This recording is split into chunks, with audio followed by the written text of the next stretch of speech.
Dahil sa masamang panahon, hindi pa rin masimulan ang pagtatanggal sa US warship na sumadsad sa Tubataha. Nakata ngayong ipadala ang Tubataha Protected Area Management Board sa US Navy ang listahan ng mga paglabag ng USS Guardian. Mula sa Palawan, saksi si Cedric Castillo. Sa ganda ng mga koral at yamang dagat na nakatira rito, paraiso sa ilalim ng tubig kung ilarawan ng mga maninisid ang Tubataha Reef. Pero ang paraisong yan, ganito ang kinahinatnan ng di sinasadyang sumadsad sa North Atoll ng Tubataha ang isang search and rescue vessel noong 2009.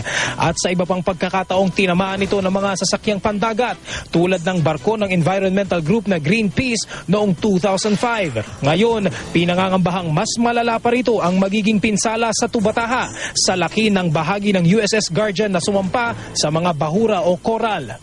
Sa ilang malapitang kuha, makikitang natuklap na ang pintura sa gilid ng barko at lumitaw na ang kahoy nito sa lakas ng mga along tumatama. Sa taya ng World Wildlife Fund, nasa 10 milyong piso na raw ang halaga ng pinsala sa Tubataha. Sa ngayon ay natapos na raw ng team ng US Navy ang initial underwater assessment sa pinsala sa mga bahura. Gayunman, hindi pa rin daw agad na maikakasa ang pagtatanggal sa barko dahil sa masamang panahon.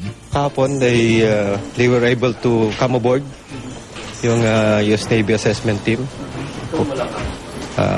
But they have to go back again kasi it's not yet safe to do the assessment. Sa planong pag-aalis sa barko, mahalaga raw na hindi muna alisin ang karga nitong 15,000 gallons ng langis para manatili itong stable.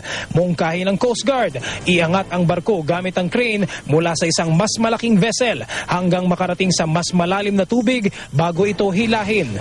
Parang pag nung mihilahan ng kotse, di ba, na nakaangat na ganyan, yung likod lang yung gulong. Eto naman, baka ganun din ang gawin nila habang ito papuntang shipyard. Ayusin nila yung pagkuha niyan, baka masira pa lalo yung bahura natin. Buhatin nila, wag nilang hilahin. Nakatakda namang magpadala ng notice ang Tubataha Protected Area Management Board sa US Navy. Dito ay inisa-isa ng board ang mga naging paglabag ng US warship sa pagsadsad sa reef. Kabilang dito ang di-otorisadong pagpasok sa reef, di raw pagbabayad ng barko ng conservation fee at pagharang umano nila sa mga bantay sa bahura. Mula rito sa Puerto Princesa City, ako si Cedric Castillo, ang inyong saksi.